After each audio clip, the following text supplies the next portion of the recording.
Dash is not the function of a sales person, यानी किसी sales person का क्या सा फंक्शन नहीं है। Advertising, order taken, sales support या फिर deliverer.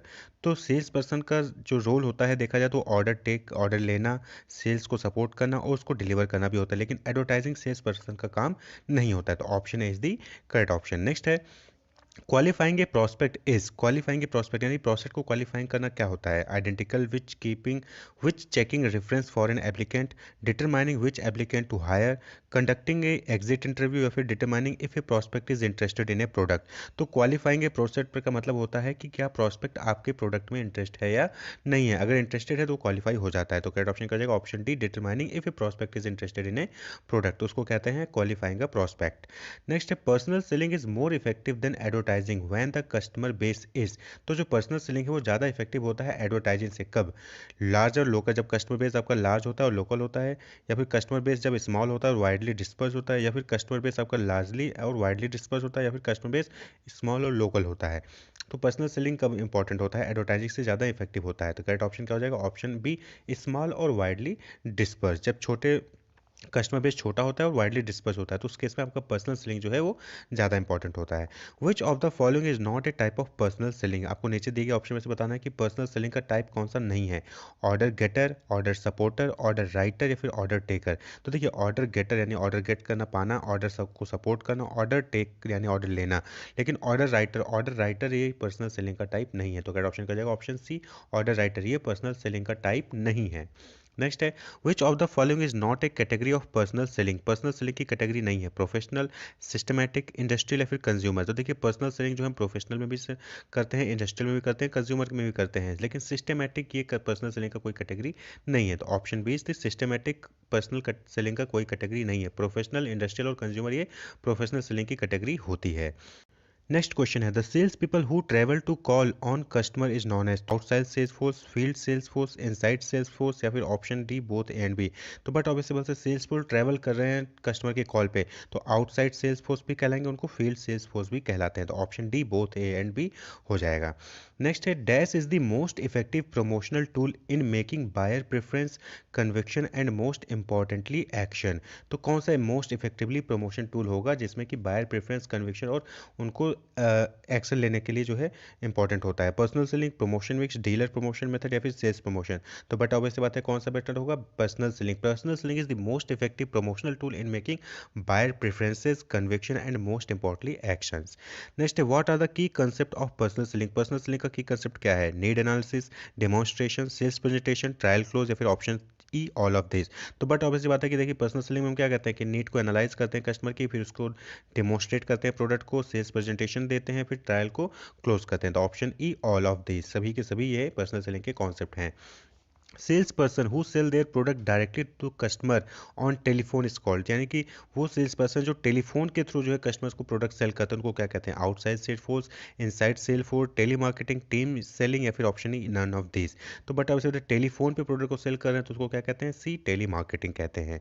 Which of the following is not a task of personal selling. Personal selling का कौन सा टास्क नहीं है? सर्विसिंग, शेपिंग, प्रोस्पेक्टिंग या फिर मेजरिंग। तो यहाँ पे क्या हो जाएगा? देखिए पर्सनल सेलिंग क्या कहता है? ये सर्विस भी देता है, शेप भी करता है कस्टमर को, प्रोस्पेक्ट भी करता है कस्टमर को, क्वालिफाई करता है। तो ऑप्शन डी मेजरिंग। मेजरिंग काम जो है पर्सनल सेलिंग का नहीं है। नेक्स्ट क्वेश्चन है in relationship marketing firm focus on dash relationship with dash. आपको बताना है कि कौन से टाइप का रिलेशनशिप जो है किसके साथ जो है फोकस किया जाता है रिलेशनशिप मार्केटिंग में? Short term relationship with customer and stakeholder option है। ऑप्शन बी है long term relationship with customer and stakeholder. Option C है short term relationship with customer या फिर ऑप्शन डी है long term relationship with customer. तो relationship marketing में हम किस पे फोकस करते हैं? Long term relationship with customer and stakeholder. Next है which promotional tool is most effective in building a buyers preference conviction and most importantly action. तो यहाँ पे देखिए आपको नीचे बताना है कि कौन सा प्रमोशनल टूल ज़्यादा यूज़ किया जाएगा? तो पर्सनल सेलिंग, बट अब इस बात है ये रिपीटेड क्वेश्चन है।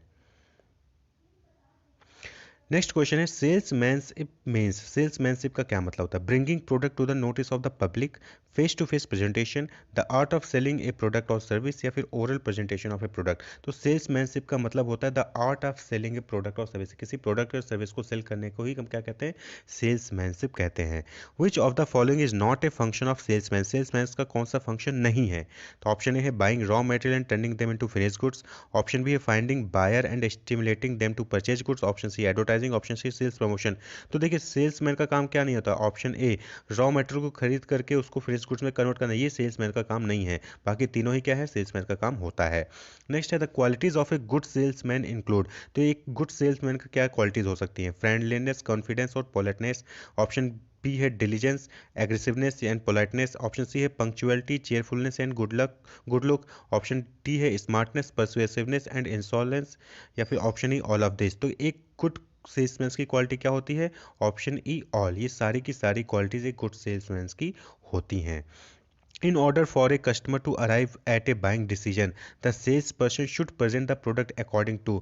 तो एक कस्टमर को बाइंग डिसीजन तक ले आने के लिए सेल्स पर्सन को कैसे अपने प्रोडक्ट को प्रेजेंट करना होगा? The individual customer is customer के नीड के according, the sales person point of view sales person के पॉइंट ऑफ व्यू से प्रेजेंट करना है, ए स्टैंडर्डाइज्ड प्रोसीजर और प्रेजेंटेशन, या फिर एक स्टैंडर्ड जो होता है प्रेजेंटेशन का उसके according, the buyer profile based on industry research, buyer profile के बेसिस पे, या फिर the chronological timeline of the product के क्रोनोलॉजिकल ऑर्डर में आपको प्रेजेंट करना है। तो किस हिसाब से प्रेजेंट करना है जिससे कि कस्टमर जो है बाइंग डिसीजन तक आ जाए, यानी खरीदने के लिए तैयार हो जाए? तो करेक्ट ऑप्शन क्या है? Option A the individual customers need. But obviously बात है कि पर्सनल सेलिंग आप कर रहे हो तो कस्टमर को क्या चाहिए उसकी नीड के अकॉर्डिंग आप जो है अगर प्रेजेंटेशन देंगे तो आपका हो सकता है कि कस्टमर प्रोडक्ट को परचेज कर ले। नेक्स्ट है sale people are same as. तो सेल पीपल किसकी तरह के सेम होते हैं? सेल्स कंसल्टेंट्स की तरह, एजेंट की तरह, मार्केटिंग रिप्रेजेंटेटिव की तरह, या फिर सेल्स इंजीनियर के सेम होते हैं, या फिर option D all of this सभी की तरह होते हैं? तो सेल पीपल किसकी तरह होते हैं? सभी की तरह। सेल्स कंसल्टेंट भी होते हैं, एजेंट्स भी की तरह होते हैं, मार्केटिंग रिप्रेजेंटेटिव की तरह भी होते हैं, और सेल्स इंजीनियर भी उनको कहा जाता है। A sales person should seek out, clarify and overcome any customer objections during the sales presentation in order to. तो आपको बताना है कि जो कस्टमर के ऑब्जेक्शंस होते हैं सेल्स प्रेजेंटेशन के टाइम पे, जब पर्सनल सेलिंग में जो सेल्स पर्सन होता है वो प्रेजेंटेशन दे रहा होता है, किसी प्रोडक्ट का डेमोस्ट्रेशन दे रहा होता है, तो उस पर जो कस्टमर के ऑब्जेक्शन है उसको क्लेरिफाई करना चाहिए, उससे ओवरकम आ जाए। क्यों? ताकि ऑप्शन है offer the buyer a discount for placing an order, option B minimise the buyer concern about the product, option C compliment the buyer for mentoring the mentioning the objection, या फिर option D turn the objection into reason for buying. तो but obviously बात है कि जो customer के objection है उसको टर्न कर देना चाहिए कि वही वो रीजन बन जाए उसके खरीदने का। तो option D turns the objection into reason for buying. इसलिए हम जो है क्लेरिफाई करते हैं कस्टमर के ऑब्जेक्शंस को sales person. These two major area are considered as critical outcome for sales training. तो आपको बताना है कि वो दो एरिया मेजर एरिया कौन से हैं जो कि क्रिटिकल आउटकम होते हैं किसी भी सेल्स ट्रेनिंग के? Improved scheduling and routing practices, option B है improved self management and improved customer relationship, option C है improved budget control and sales reporting, या फिर ऑप्शन डी है improved self management and coaching. तो correct option क्या आ जाएगा? दो मेजर एरिया जो है किसी भी सेल्स ट्रेनिंग के जो आउटकम होते हैं, improved self management and improved customer relationship. Sales training इसीलिए दी जाती है ताकि आप सेल्फ मैनेज भी कर सको और साथ ही साथ कस्टमर के साथ रिलेशनशिप को भी इम्प्रूव कर सको। ये दो मेजर एरिया है। नेक्स्ट है successful sales training programme are. तो कौन सा सेल्स ट्रेनिंग प्रोग्राम सक्सेसफुल होगा? Based on clear and measurable objective. वो ट्रेनिंग जो है प्रोग्राम सक्सेसफुल होगा जो कि क्लियर एंड मेजरेबल ऑब्जेक्टिव के ऊपर बेस है। ऑलवेज लीडर लेड प्रोग्राम, ऐसा प्रोग्राम जो कि लीडर लेड पे होता है। रिएक्टिव प्रोग्राम, या फिर फोकस्ड ऑन प्रोडक्ट चेंज, जो जिसका फोकस प्रोडक्ट चेंज पे होता है। तो करेक्ट ऑप्शन क्या होगा? बट ऑब्वियस बात है ऑप्शन है based on clear and measurable objective. ऐसा सेल्स ट्रेनिंग प्रोग्राम जो कि क्लियर और मेजरेबल ऑब्जेक्टिव पे डिपेंड करता है वो सक्सेसफुल होगा। Motive can be. तो मोटिव्स क्या हो सकते हैं? Patronage motive, product motive, emotional and rational motive, फिर option D all of this. तो देखिए कोई भी प्रोडक्ट परचेज करने का ये सारे के सारे मोटिव हो सकते हैं। पैट्रोनेज मोटिव भी हो सकता है, प्रोडक्ट मोटिव भी यानी प्रोडक्ट की वजह से आप परचेज कर रहे हो, इमोशनल अटैचमेंट हो जाता है, फिर रेशनल अटैचमेंट हो जाता है। तो ये चारों के चारों क्या होते हैं? मोटिव हो सकते हैं। तो ऑल ऑफ दीज यहाँ पे हो जाएगा। नेक्स्ट है dash are the reasons that create an impulse in the customer to initiate action. तो नीचे देखिए ऑप्शन में से कौन सा ऐसा है जो कि जिसकी वजह से इम्पल्स क्रिएट होता है कस्टमर के अंदर जिससे कि वो तुरंत जाके परचेज कर लेता है? जैसे कि आपने कोई जा रहे थे अचानक से कोई सामान देखा आपको पसंद आया आपने तुरंत उसको परचेज कर लिया। तो consumer behaviour, consumer psychology, buying motive, या फिर option D none of this. तो करेक्ट ऑप्शन क्या है? Buying motive. बाइंग मोटिव जो है ये रीजन होता है किसी भी कस्टमर के अंदर इम्पल्स को क्रिएट करने का। नेक्स्ट है कंज्यूमर साइकोलॉजी स्टडीज। तो कंज्यूमर साइकोलॉजी क्यों पढ़ा जाता है? To decide the market strategy, for conducting research on consumer attitude and behaviour, to fix prices of product, या फिर option D all of this. तो करेक्ट ऑप्शन क्या है? कंज्यूमर की साइकोलॉजी को क्यों पढ़ा जाता है? बट ऑब्वियस बात है, इन सभी के लिए कि ताकि हम उसके अकॉर्डिंग मार्केट स्ट्रेटजी को डेवलप कर सकें, डिसाइड कर सकें, हम रिसर्च कर सकें कंज्यूमर एटीट्यूड और बिहेवियर के ऊपर, हम प्राइस जो है फिक्स कर सकें प्रोडक्ट का। तो इसलिए हम कंज्यूमर साइकोलॉजी पढ़ते हैं। The first perspective used in consumer psychology is. तो कंज्यूमर साइकोलॉजी में पहला पर्सपेक्टिव क्या यूज होता है? बिहेवियरिज्म, मोटिव, सेल्समैनशिप, या फिर ऑप्शन डी प्राइसिंग। तो कंज्यूमर साइकोलॉजी की जब स्टडी करते हैं तो जो पहला पर्सपेक्टिव होता है वो होता है बिहेवियर, जो कैसा बिहेव कर रहा है, कंज्यूमर बिहेवियर जो आप देखते हैं। The psychological factor influencing consumer behaviour are. तो आपको बताना है कि साइकोलॉजिकल फैक्टर कौन से हैं जो कंज्यूमर बिहेवियर को इन्फ्लुएंस करते हैं। Motivation, perception, learning, belief and attitude, culture, subculture, social class, reference group, family, role and status, या फिर option D all of the above. तो देखो साइकोलॉजिकल फैक्टर कौन से होते हैं? Motivation, perception, learning, belief and attitude. तो ये क्या है? ये साइकोलॉजिकल फैक्टर होते हैं जो कि कंज्यूमर बिहेवियर पे अफेक्ट करते हैं, इन्फ्लुएंस करते हैं। तो option A is the correct option.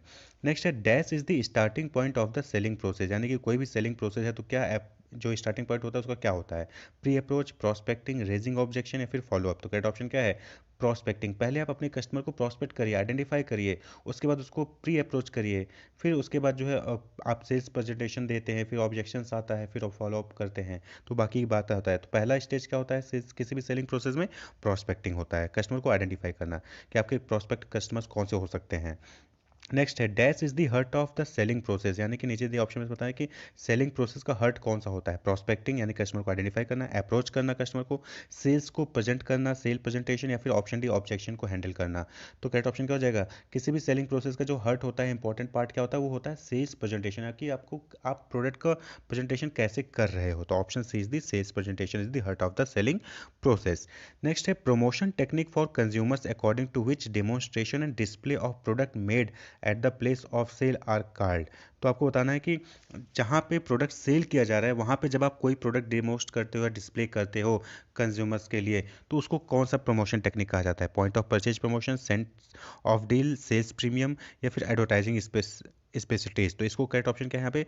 Point of purchase promotion. यानी कि जहाँ पे कस्टमर परचेज करने जा रहा है वहीं पे आप जो है प्रोडक्ट को डेमोस्ट्रेट कर रहे हो, डिस्प्ले कर रहे हो, प्रोडक्ट कैसे बना, या उस तो उसको क्या कहते हैं? पॉइंट ऑफ परचेज प्रमोशन कहते हैं। नेक्स्ट है personal selling step in which sales person ask for an order to customer is classified as. तो आपको बताना है कि पर्सनल सेलिंग का वो कौन सा स्टेप है जहाँ पे सेल्स पर्सन जो है वो ऑर्डर करने के लिए कस्टमर से कहता है? शिपर अप्रोच, हैंडलिंग शिपमेंट, क्लोजिंग, या फिर फॉलो अप। तो जो करेक्ट ऑप्शन हो जाएगा वो क्या होगा कि भाई जब आपने पूरा सेल्स प्रेजेंटेशन दे दिया तब आप क्या करते हो कि आप कस्टमर से पूछते हो कि आप इसको परचेज करेंगे या नहीं करेंगे। तो करेक्ट ऑप्शन हो जाएगा ऑप्शन सी क्लोजिंग। यानी कि जब वो अपने सेल्स प्रेजेंटेशन को क्लोज कर रहा होगा तब आप कस्टमर से पूछता है कि तो आपको क्या लगा, आपको पसंद आया कि नहीं आया प्रोडक्ट, आप खरीदना चाहेंगे कि नहीं करेंगे। क्लोजिंग के टाइम पे वो क्वेश्चन पूछा जाता है।